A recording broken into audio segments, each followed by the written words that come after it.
Welcome, everyone, to the Institute for Corporate Governance and Ethics Fall 2025 Speaker Series. I'm Todd Haw, Associate Professor of Business Law and Ethics at the Kelley School and the Faculty Director of the ICGE. And I'm thrilled today to be joined by my colleague, Sunil Bedi, who will introduce our speaker, Vikram Bhargava, and his talk, Artificial Intelligence and the Value of Choice, in just a moment. But before I turn things over to Sunil, I'd like to say a quick word about the ICGE. The Institute for Corporate Governance and Ethics was relaunched about a year ago with the aim of taking a broader, more interdisciplinary, and more systems-based approach to corporate governance and ethics research. So not only did we want to ensure that we were considering corporate governance in its full scope, which includes research areas of finance, management, corporate law, corporate compliance, business and behavioral ethics, and financial controls and assurance, but we also wanted to make that research more accessible to business practitioners. So as part of that relaunch, the ICGE brought Ethical Systems, a consortium of business and behavioral ethics scholars, to the Kelley School, which doubled the number of our faculty affiliates and created an entirely new network of collaborators under the ICGE umbrella, as well as a new platform to reach business leaders. So bringing the ICGE and Ethical Systems together has created a one-of-a-kind institution that is able to harness the best academic research to aid scholars, policymakers, business leaders, and students in elevating corporate governance and ethical business practices within their organizations. And this speaker series is just one of the ways that we're doing that. So please check out our websites and LinkedIn for new initiatives and activities coming from the ICGE and Ethical Systems in the future. Now let me introduce the moderator for today's talk, my colleague and ICGE research director, Sunil Bedi. So Sunil is an associate professor of business law and ethics and the Jerome Best Faculty Fellow at the Kelley School. He earned his PhD in marketing and business ethics from Wharton, as well as a JD from Harvard Law School. Prior to joining academia, Sunil worked as a private equity attorney in the international law firm Ropes & Gray. And as a researcher, Sunil's areas of expertise include business law and ethics, intellectual property, and brand strategy. His work often employs multiple methods, including quantitative, philosophical, and experimental, to answer questions that sit at the intersection of law and strategy. His research has been published in top law and ethics journals, including places such as the Cornell Law Review, Southern California Law Review, Vanderbilt Law Review, and Journal of Business Ethics. Sunil is a gifted teacher and sought-after speaker, and he has an incredible ability to engage his audiences around complex areas of law, ethics, and business strategy to explore questions that are foundational and fundamental to business, all while having a good time. And I know we're going to do that same thing today. So with that, Sunil, please take it away. Thanks, Todd. I'm super excited to be here, and thanks for that very nice intro. So our speaker today is Vikram Bhargava. Dr. Bhargava is an assistant professor of strategic management and public policy at George Washington University School of Business and an international research fellow at Oxford University. He teaches classes in business and public policy and business ethics in the legal environment. Dr. Bhargava is an expert in ethics and the policy of digital technologies, including technology addiction, autonomous vehicles, hiring algorithms, and artificial intelligence, which he'll be talking about to us today. His research has been published in prestigious outlets like Business Ethics Quarterly, Journal of Business Ethics, and the Oxford University Press. He's been featured in news outlets such as the Wall Street Journal, Financial Times, and Newsweek. He's also the co-editor of the technology section at the Journal of Business Ethics. He has won the Outstanding Undergraduate Faculty Award of the Year at George W. University. Dr. Bhargava received his BA in Economics and Philosophy from Rutgers University and a joint PhD in Philosophy and Ethics and Legal Studies from the Wharton School at the University of Pennsylvania. As a friend of mine, I know he's an insightful, interesting, and of course, extremely engaging speaker and teacher, and we're really lucky to have him today. Hi, Vikram. Welcome to ICGE. Hello, Sunil, and hello, Todd. Thank you so much for having me at ICGE today. It is really my pleasure to be here as a part of the institute here, and it's a really exciting future ahead with ICGE. So it's my pleasure to be a part of the future of this organization right now that I think is really doing an important role in universities and practice and sort of the larger business environment. So thank you for having me. I just want to confirm that you can see my screen fully shared. Yep, we can see it great. All right, terrific. So today's talk is entitled Artificial Intelligence and the value of choice. Now, in the last 5 years or so, there's been quite a bit of attention that's been drawn to the range of different bad outcomes that can come about due to AI. Now, these have not only been discussed in academic research, for example, race and gender biases, things like bad outcomes coming about due to an algorithmic flash crash. And this has gotten attention even in documentaries and in popular press, as well as, of course, academic research. Now, most of this focuses on the ways in which algorithms can lead to bad outcomes.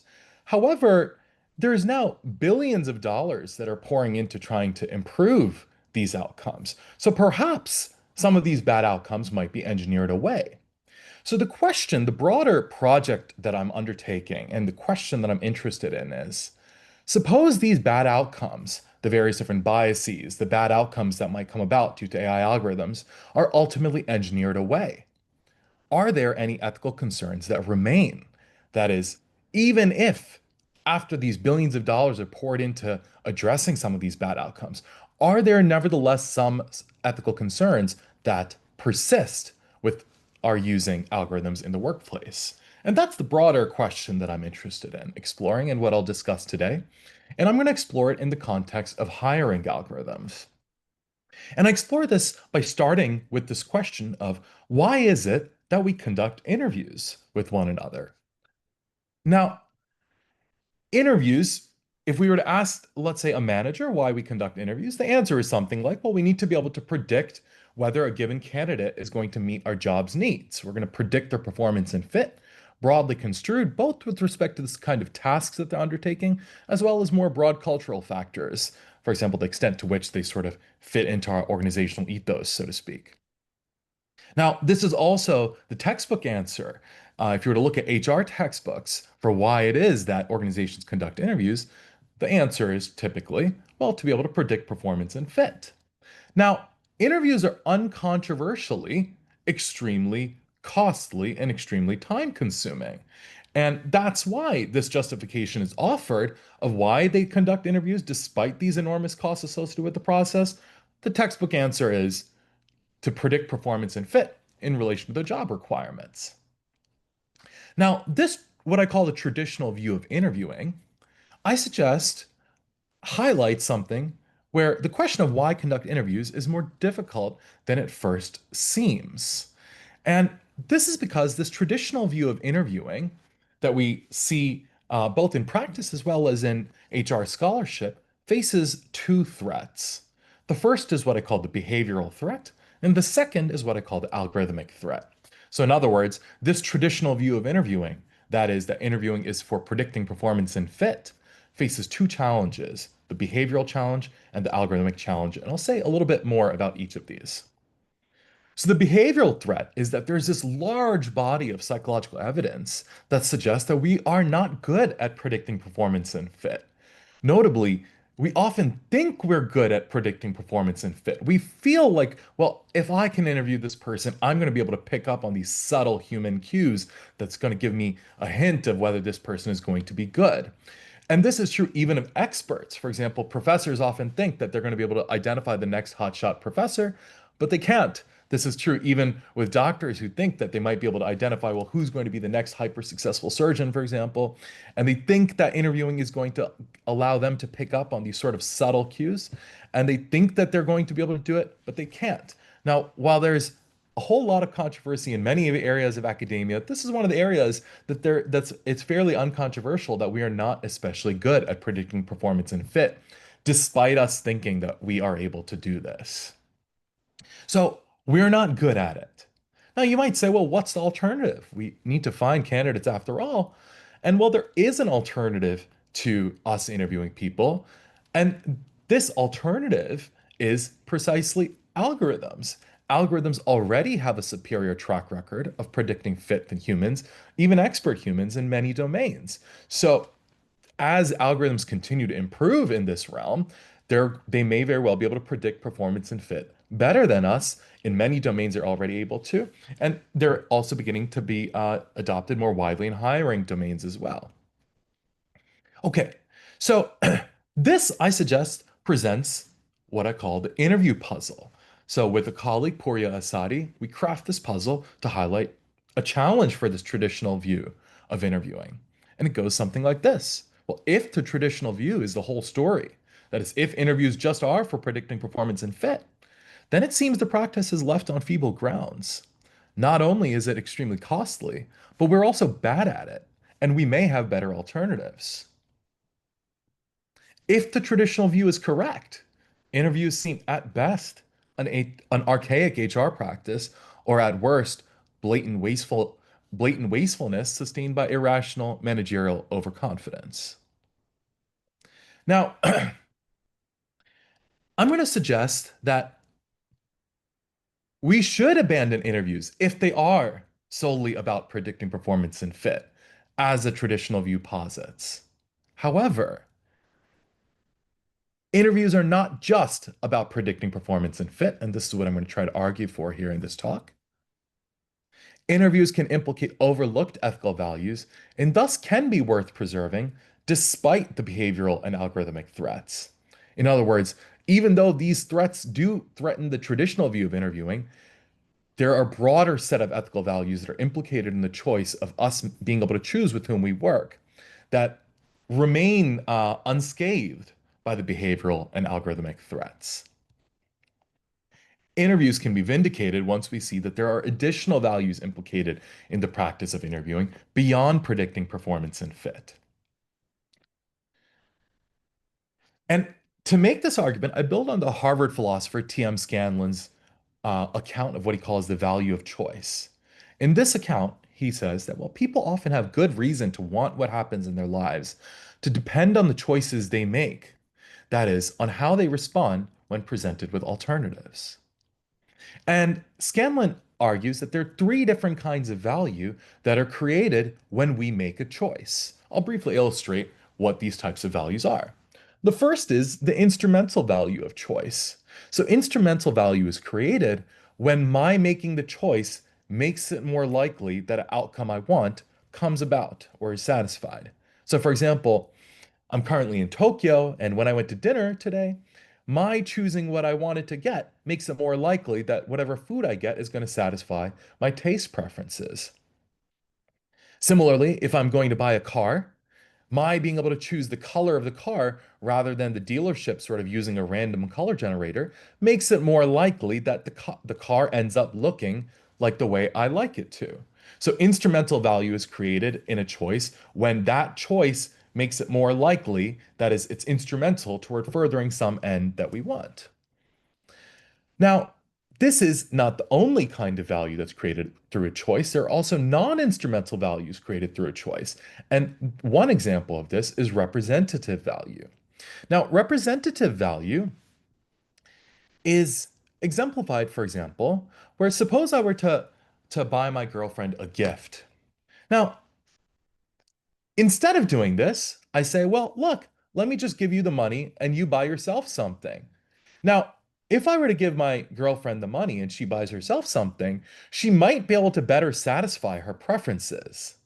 But nevertheless, representative value is lost. This is because my choosing the gift, even if I choose suboptimally with respect to her preferences, has some representative value. It expresses my beliefs, attitudes, and desires toward her. So, although if I were to, for example, just give her the money and she were to spend it on something, she may very well be able to, I suspect quite likely, she would be able to uh, choose something that better satisfies her preferences than were I to choose. But nevertheless, my choosing it has representative value because it expresses my beliefs, desires, and attitudes through the choice, even if the choice I make is suboptimal. And the last kind of value that's created through choice is symbolic value. There are certain kind of choices that adult members of a community are, it would be insulting for them to not be able to make. So for example, there might be a sleep scientist that knows my physiology so well that they're able to tell me exactly when I ought to go to bed. But there is nevertheless something insulting about an adult not being able to choose their own bedtime for themselves. So my being able to make that choice, even if I choose suboptimally, relevant to the sort of relative to the medical doctor's advice, that choice is something that I'm expected to be able to make. There's symbolic value associated with adults in a given moral community being able to make certain kinds of choices. Now let's return to the interviewing context with these three types of value in view. When a choice is abdicated, at least one of these three values are candidates for the value that would be lost.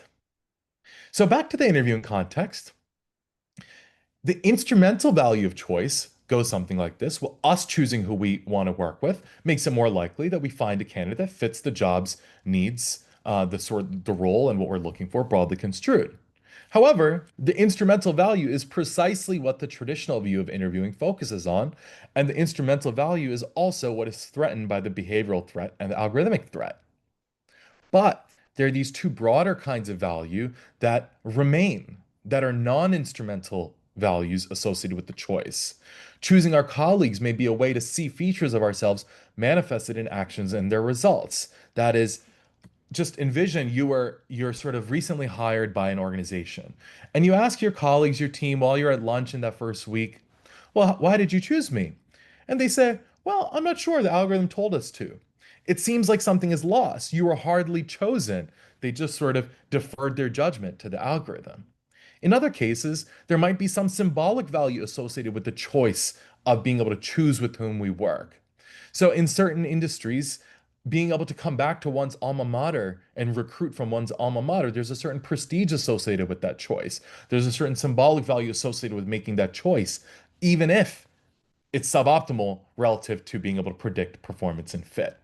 So if we were to, for example, give up the choice of being able to choose with whom we work with through interviewing, we also risk losing this representative and symbolic value. Now, as a quick summary quote of this general account, the reasons people have for wanting outcomes to be dependent on their choices often have to do with the significance that this dependence itself has for them, not merely with its efficacy in promoting some outcomes that are desirable on other grounds. Now, I've discussed this in the context of interviewing, but the broader project that I'm interested in is this question of what remains important for us to do even if AI becomes better than us at doing the thing? That's the broader question that I'm interested in. And I was motivated to sort of pursue this line of questioning in part by the following example. So, a few years ago, tragically, there was a shooting on Michigan State University's campus. And in the wake of the shooting, Vanderbilt University put out a letter of solidarity that I'm, paraphrasing here.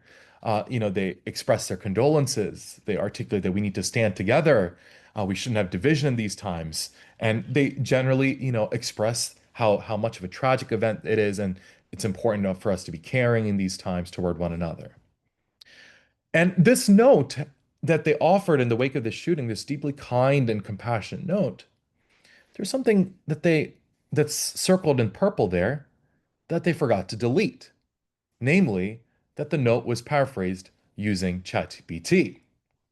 And this letter of condolences that they offered, given that they forgot to delete this bit, was met with quite a bit of outrage. People were astonished that they wrote this letter using an LLM. Now, notice the problem here, if you were struck by this, is not that the letter was poorly written. The letter was perfectly well done. Rather, it's that certain outcomes, it doesn't just matter that the outcome is good, but it matters that we bring about the outcome, that our agency is implicated in bringing about the outcome. So the broader kind of project that I'm interested in is, where does it matter that we make the choices, even if AI is able to bring about the outcomes as good as us or even better? The fact that the loss of representative and symbolic value is risked when foregoing interviews generates reason to preserve interviews despite the behavioral or algorithmic threats. To conclude, if the traditional view of interviewing is the whole story, then its justification is undermined by the behavioral and algorithmic threats. However, interviews can be vindicated once we recognize that there are a broader set of values realized through interviewing. Even if bad algorithmic outcomes are ultimately engineered away, for example, let's suppose the fairness related issues associated with algorithms are ultimately addressed, it still doesn't settle the question of whether managers should abdicate certain choices to algorithms. Thank you so much for your time and attention. I welcome your questions, suggestions, and objections. Thank you, Vikram. We appreciate you taking the time to tell us your thesis here. And I think it's quite fascinating, but also provocative. We have a lot of questions in the chat. And for those of you who are here, would like to ask more questions, please put your questions in the Q&A, and we will do our best to get to all of them. My first question here that comes from the chat, Vic, is sort of it might not be fair or it might be annoying to you, but let's say AI is also good at the things that you're saying it's not good at, right? So what if AI is good at, we know it can be good at the instrumental stuff, but what if it gets good at the non-instrumental stuff? It gets good at, making the manager feel like they're actually making the choice through whatever sort of choice architecture engineering. And it also gets really good at figuring out the symbolic aspect of making choice. What happens if AI gets so good that it actually can do both those things, or maybe it can't? Thank you for that question. It's a very intriguing thought, and I don't think that I have any sort of in principle reason to say that it won't be able to do many of the things comparably well, even things that it's relatively deficient at right now. It's sort of notoriously hard to predict when it might be able to sort of do those things adequately well, whatever the questioner is referring to in particular. But let me say, the question actually brings out perhaps something core to what I'm interested in here, which is that certain choices we make, certain experiences, even if they're compositionally equivalent, I think that there is something lost. It's fundamentally inauthentic, for example, even if an AI is able to write a very human-like condolences letter, it's not a real expression of condolences. Now, it's not just in the context of letters. So, in terms of music experiences, I very much like the singer Norah Jones. Now, it's quite possible that AI is going to be able to replicate Norah Jones's voice and create the experience of going to a concert using, let's say, different VR experiences and so on. That's almost exactly like, if not exactly like, going to a Norah Jones concert. But nevertheless, I haven't, in fact, seen Norah Jones. I haven't seen the actual Norah Jones, even if it seems exactly like it. So part of what I'm getting at here is, there's certain kind of experiences where our agency also matters. Now, this Norah Jones point is more about the authenticity one, same with the letter. But the kind of example, I can give you a different kind of example here is that, AI decades ago was better than humans at chess. Now, when you go to coffee shops, you might see humans playing chess with one another. Now, you might say, well, of course, this is the interpersonal component. That is, I think, true, but it's not just the interpersonal component.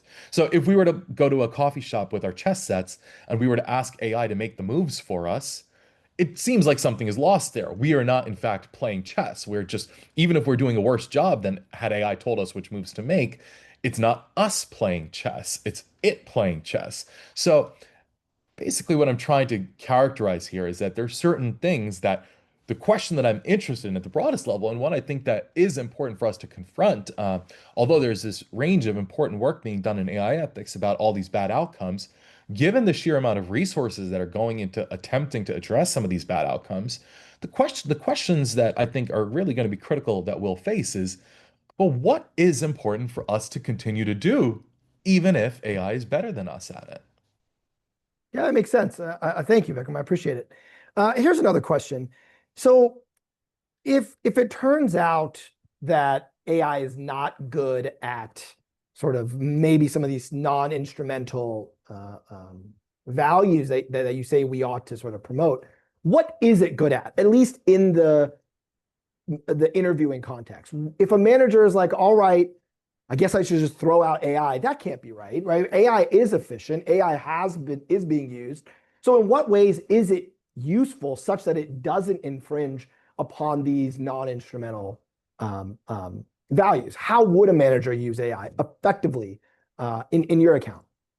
Sure, it's an important question. I mean, I think that I don't want to sort of romanticize human interviewing either. I'm trying to capture that, there is this element that we might lose something, and we shouldn't just sort of bulldoze forward without a full view of that. And I don't even want to also say that, well, we should interview in all different cases. In some cases, it could be that the instrumental value is so important that it Hmm. swamps these other considerations. Hmm. So, for example, if an algorithm is able to much more, at a much better rate, identify airline pilots that are much safer, I think that that instrumental significance may very well swamp these other considerations.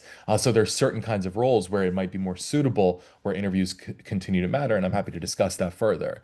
Now, the kinds of areas where I think algorithms in some ways have an advantage. Some people might think of this as a disadvantage. Is they're less sort of moved by the fleeting emotional experiences of our moment to moment life, where they're not sort of, they're not algorithms are not going to be hangry, so to speak. There are a range of different background experiences that influence our choices in a range of different contexts. Interviewing is one of them, but as many of the audience members know, we see this even in criminal justice. We see different kinds of sentencing outcomes depending on when the judge ate lunch, for example, or when the person was sentenced. So, I think these sort of uh, you know there are a lot of different ways in which we're affected by things that are, not quite in our immediate awareness. And we also, we do end up when we interview one another, we often find people who sort of people that we just like, and who we like may not always be who would be in fact best for the role. So I think there's, a range of different ways in which there are clearly advantages, including efficiency related advantages with algorithms. I just want to suggest that perhaps, especially in contexts where there is some degree of relational accountability, where somebody comes to you and says, well, you know, let's say, for example, in the case of a firing algorithm, which, nobody would admit to be using, but, the rumor has it that some organizations use a firing algorithm. And, I'm fired by Sunil Bedi, and I go to Sunil and I say, Sunil, what happened here? I thought things were going well. And Sunil tells me, I don't know. I thought things were going well too, but it told me to fire you. It seems like something is lost there when these kind of choices where we are sort of giving reasons to one another are abdicated. Well, I would find reasons, Vikram, if I had to fire you. I promise. No problem. Okay, so you raise, and there's been some questions in the chat about this. You raised this notion of hiring airline pilots, and it made me think of something um, that I think will be useful for managers who are sort of thinking through this question of what's the optimal amount of AI and the optimal amount of human interaction. So what is the decision-making process? Is there sort of certain types of roles that lend themselves better to sort of the AI algorithm, others that do not? How should a manager think about allocating sort of AI or human interaction to a decision to hire somebody? Yeah, it's a great question. I'll say two things on this. The first is notwithstanding the the amount of many of the companies that sell hiring algorithms are ones that certainly um, speak glowingly about the predictive power of their algorithms.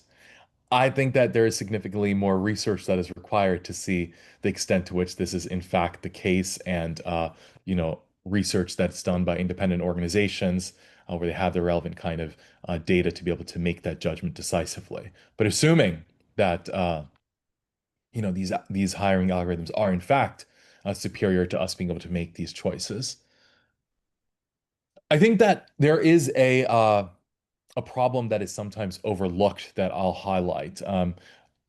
And this is one of the things that I notice when I've sort of spoken at, let's say, strategy conferences, or when I've spoken to, at other business leaders and policymakers about how businesses ought to use AI in their organizations. One of the most common threads that people point to now is that, well, people should use AI as a tool to sort of make help inform their judgments and sort of pick and that the human oversight is of course there. The human is still making the ultimate choice, but the AI is informing their choice. They're sort of working with AI to make these judgments. Now, I think that this line is certainly tempting, but I think at least faces one important problem, which psychologists call the broken leg problem. And this is the idea that with any statistical predictive model, even very simple ones, if you pick and choose when to follow it, you lose the aggregate benefits of the algorithm. So let me give an example of this.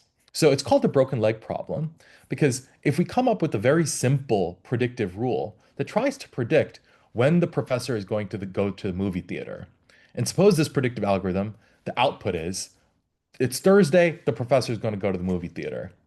And then the next Thursday rolls around, and we predict the professor is going to be at the movie theater. The next Thursday rolls around, we predict the professor is going to be at the movie theater. The next Thursday rolls around, but I know that the professor broke his leg. Should I still predict that the professor is going to be at the movie theater? Well, no, their leg is broken. They're going to be bedridden at home. So I should defect from the algorithm. The trouble is that humans end up thinking that there are many more broken legs than there in fact are. We end up seeing things as exceptions that are not in fact exceptions.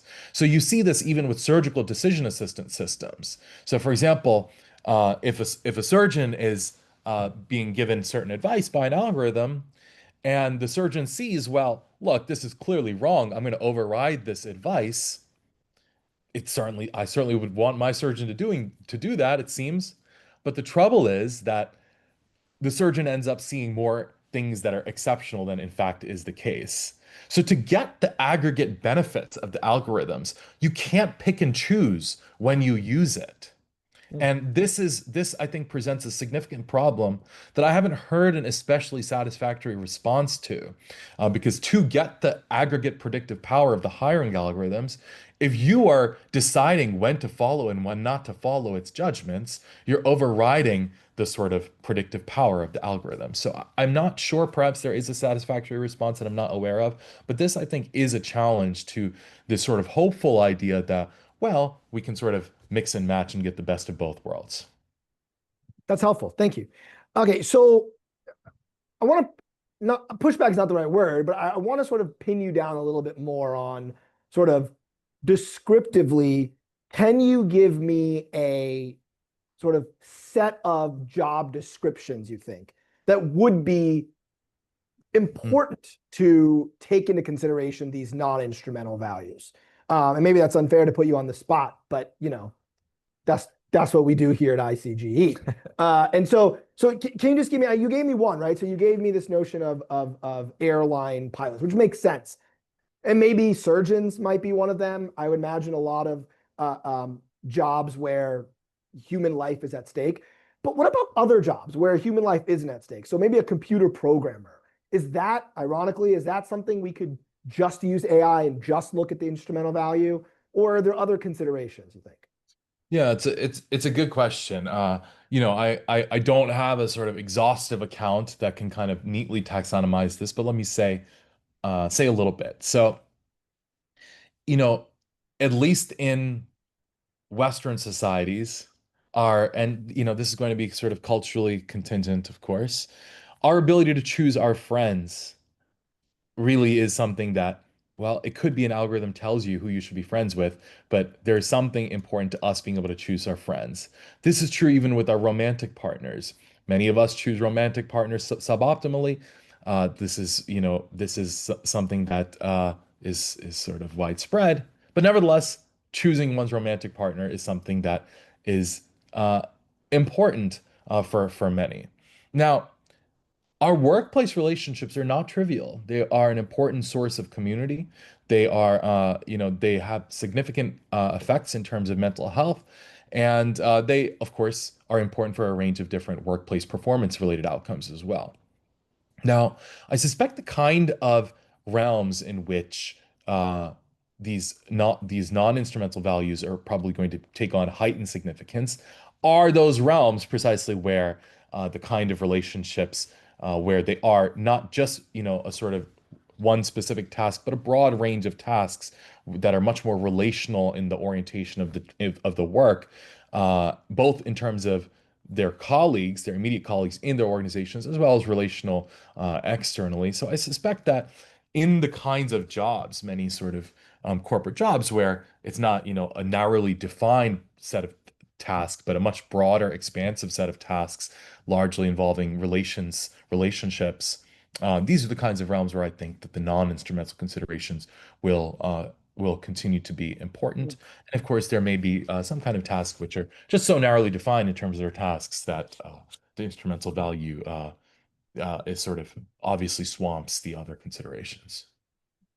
Okay, so I think that makes sense, and I think that when thinking about sort of the trade-off between these values, partly we have to look at cost, and as you said previously, interviews are costly, right? And interviewing without algorithms is even more costly. Flying somebody out to a location, putting them up in a hotel. What if a company, Vikram, is like, we're just not interested in that. We don't care about these two values. We just care about sort of the instrumental value. It seems like a lot of what you're focusing on is the person making the choice. What if the person making the choice doesn't have any interest in this? Is there still sort of an argument that, well, we shouldn't just defer to AI, maybe for the interviewee or for the sort of a benefit of the business as a whole, even if the interviewer, the manager, is like, I have no interest in doing this? Yeah, it's an important question that you bring up. Let me sort of touch on 2 points. So the first is, I think we should be I think that we should the question of where the costs will land, though, right now I assume that the algorithms are going to be more efficient in terms of the sort of immediate interview process. Insofar as us being able to be chosen itself improves, for example, our sense of identification with the organization. And this, let's say, improves our identifying, sort of having these attitudes that people kind of point to as improving how closely committed they are to an organization. Insofar as being chosen can improve these outcomes, then I think there are these broader kind of considerations that are still worth studying to see what the empirical effects are in terms of performance. That is, if I learn that, okay, well, it's not like they really chose me. It just sort of was an algorithm that outputted a certain number versus, no, actually, these people really want me there. And if that changes my degree of commitment to the organization and what I sort of the extent to which I bring myself to the workplace, so to speak. This may have certain positive economic effects also. Now, I don't want to sort of rest the case on that. I do think that also that there are reasons for the employee to care about this. Now, uh, many of us who've, for example, taught undergraduates in the last there hasn't been a single class, I think, in the last 5 years where I haven't had students who are interviewed on their first few rounds by sort of the video AI software.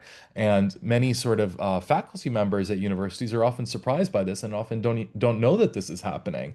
And students are sometimes told that they have the option of whether to go with an AI interview or a human or whether they prefer not to. But many of them, of course, don't feel adequately empowered to make that choice. They feel like it's going to negatively affect their job prospects were they to turn down the AI interview.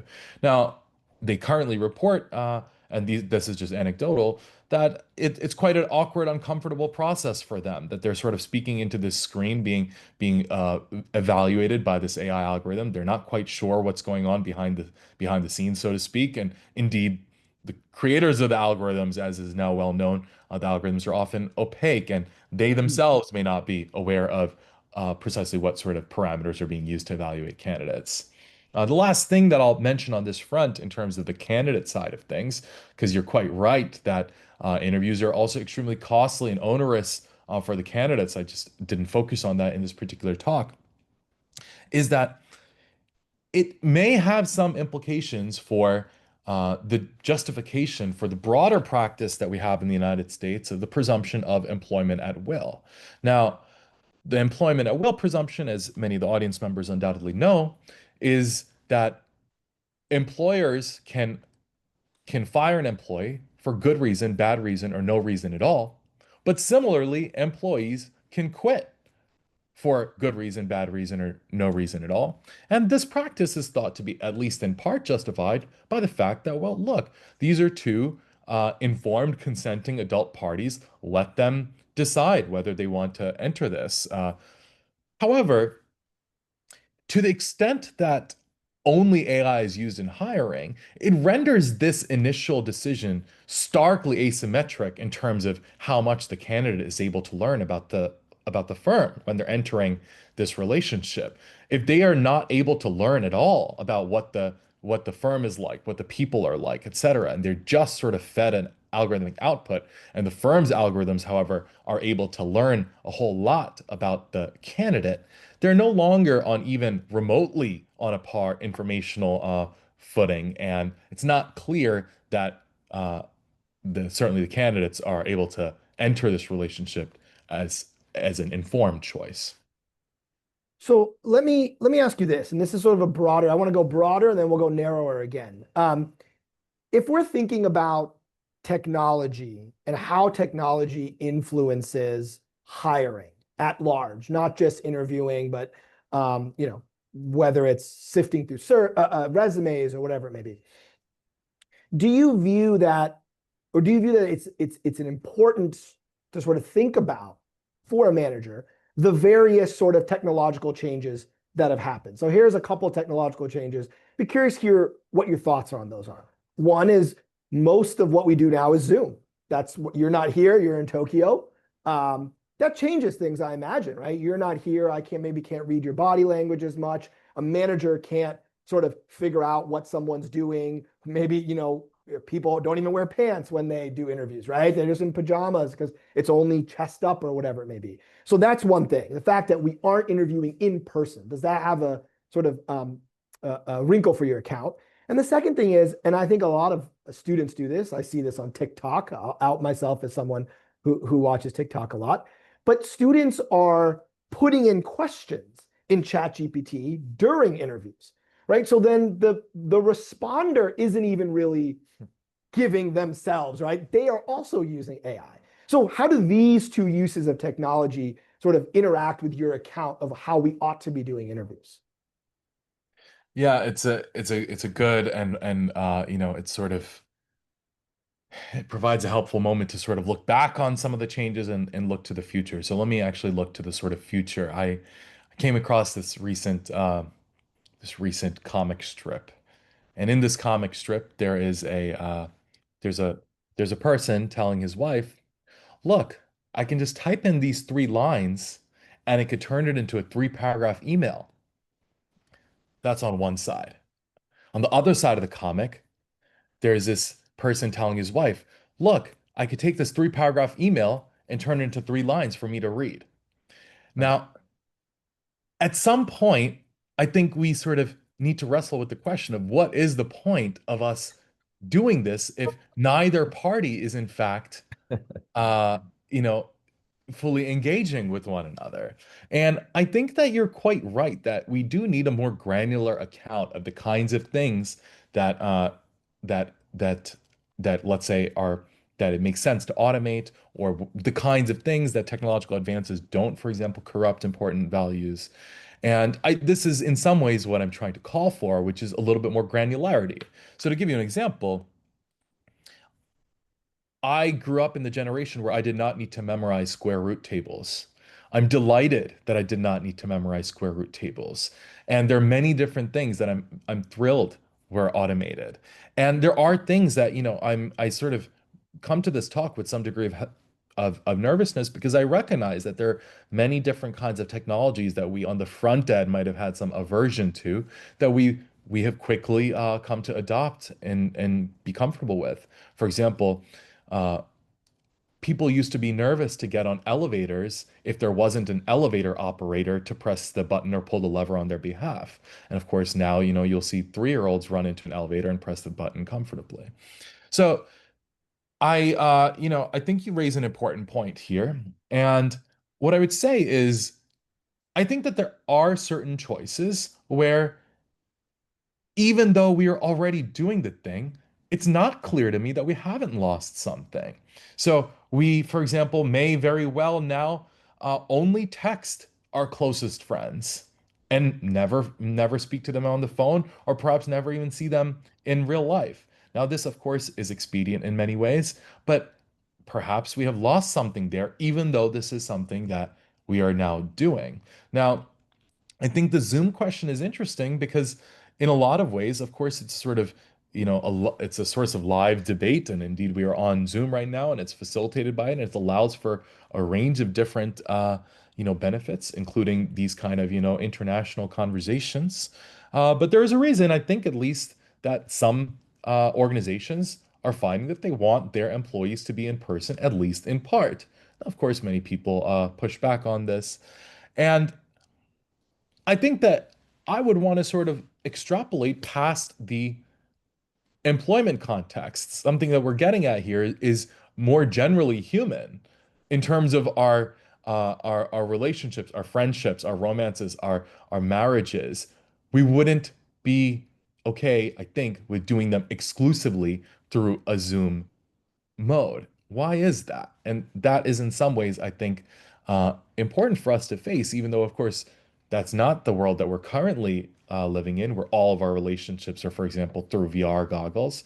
But I don't see why there isn't a possibility of being able to do that. And the things that I think are worth wrestling with are, all right, well, let's suppose we are able to do these things extremely efficiently. But what is lost? Mhm. Efficiency is not the only value that's there.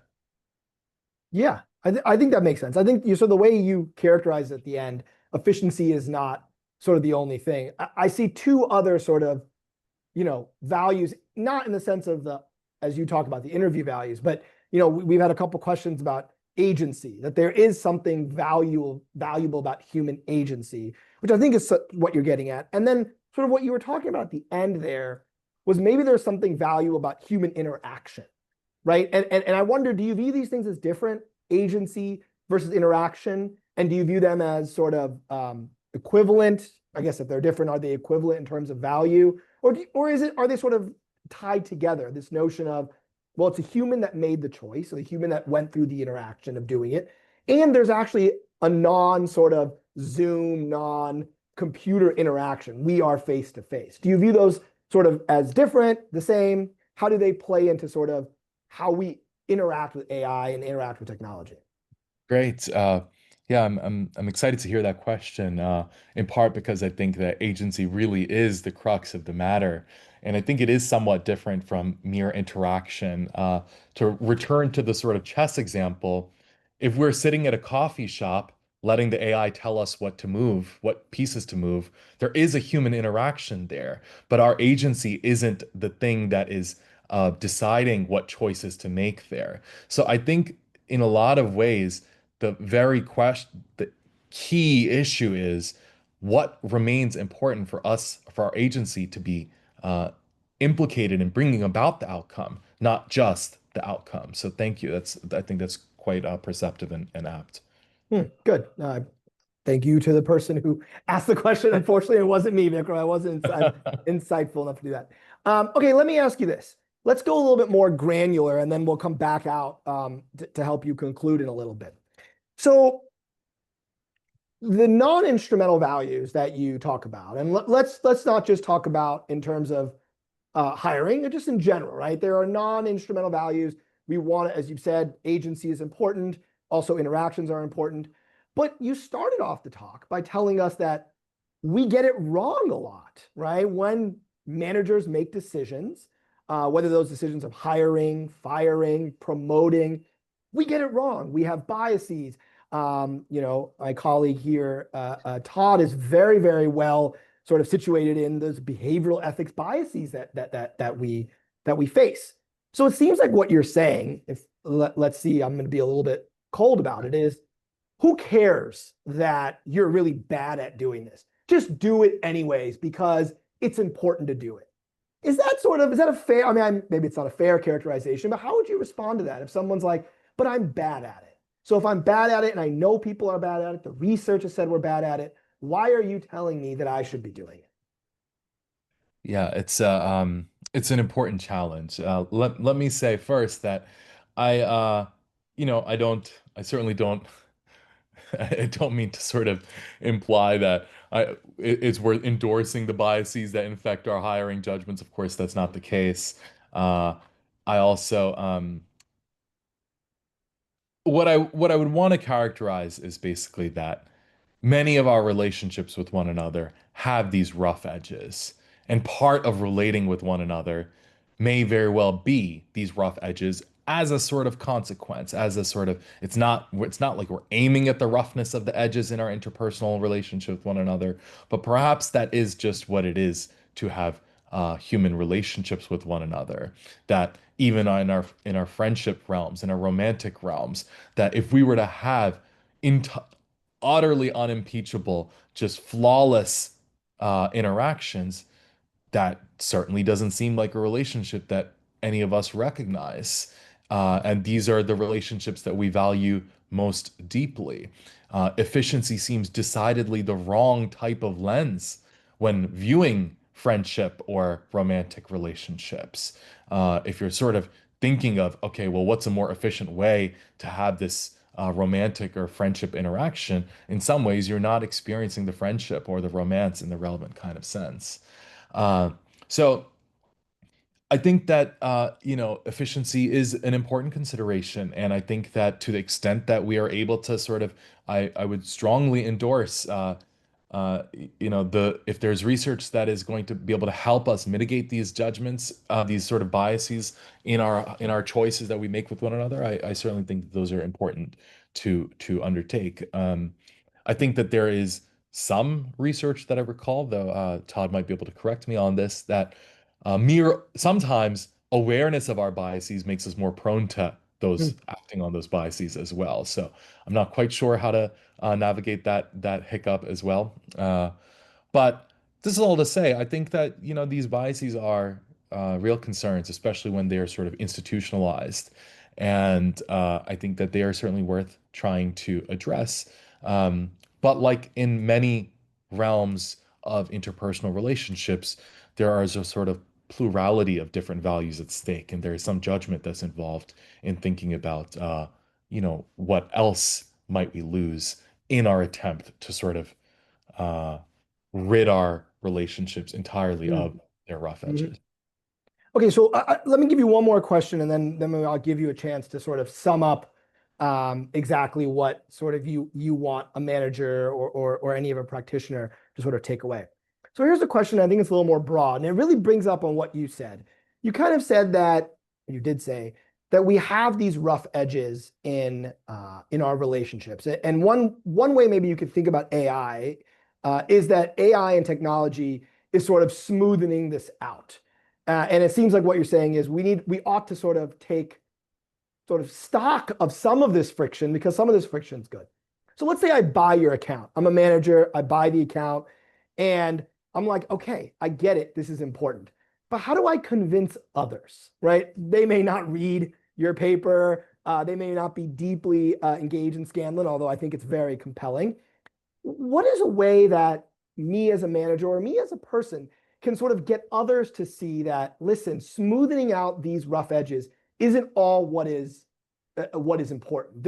These rough edges are important. Human agency is important, and human interaction is important, particularly in the hiring context or any context. Yeah, I it is, managers face a challenge. There's tremendous competitive pressures that they face when they see their competitors, for example, using hiring algorithms. Undoubtedly, that they're going to be under, very significant pressures, and I don't want to be dismissive of those. I think what I would say is that uh, many many of us recognize and resonate with the idea of, well, I was chosen at this organization. Uh, I was chosen. When I interviewed there, they sort of, for whatever set of reasons, they thought that, well, actually, they want me here, that I am a part of this team. Now, there's this massive body of literature about teams, about workplace culture, and so on. And in this literature, there's a sense in which I think, you know, when you are telling candidates that we chose you, it's not just an algorithm that, output a judgment here that we're deferring to. I think that there is something distinctive there that you can tell candidates also.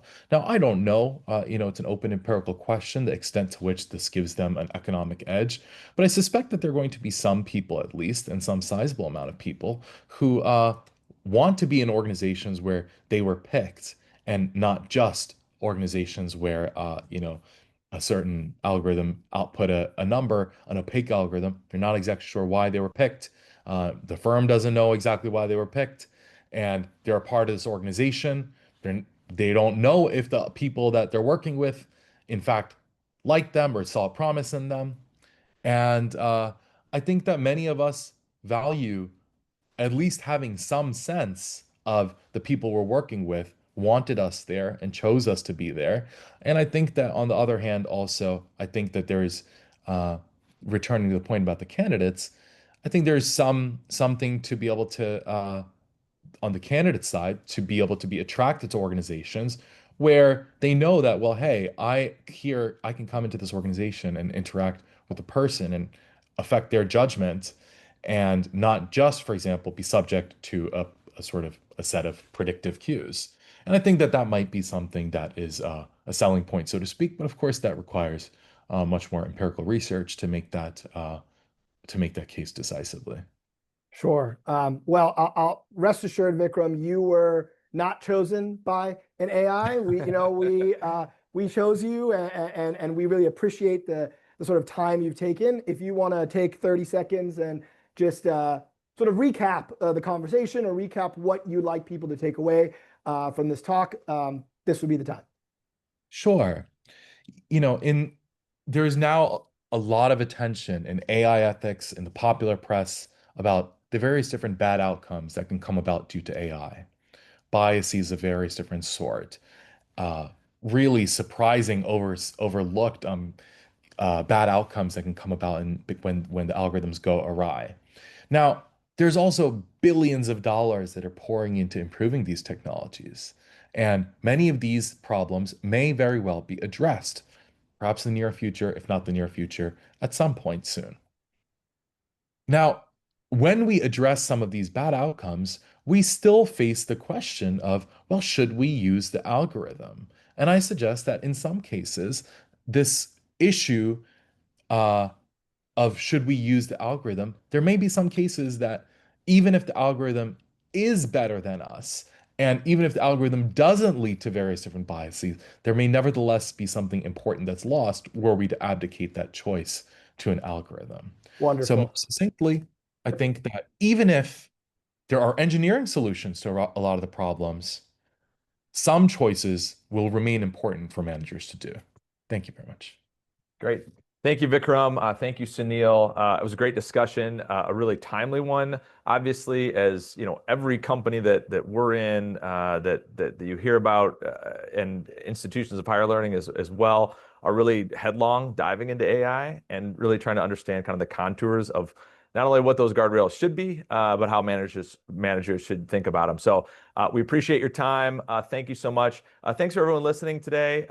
Don't forget, we've got a whole slate of speakers. This is just the first of many this semester, and then transitioning into the spring semester. So we'll be talking about everything from ESG to AI to corporate controls and assurance and everything in between. So we don't tend to do this the first week of each month through both semesters. So just check out the websites, ICGE, Ethical Systems, and also our LinkedIn profile, and you'll see all the schedule coming up. So thank you so much, everyone. We appreciate it. Thanks, Vic. Thank you very much.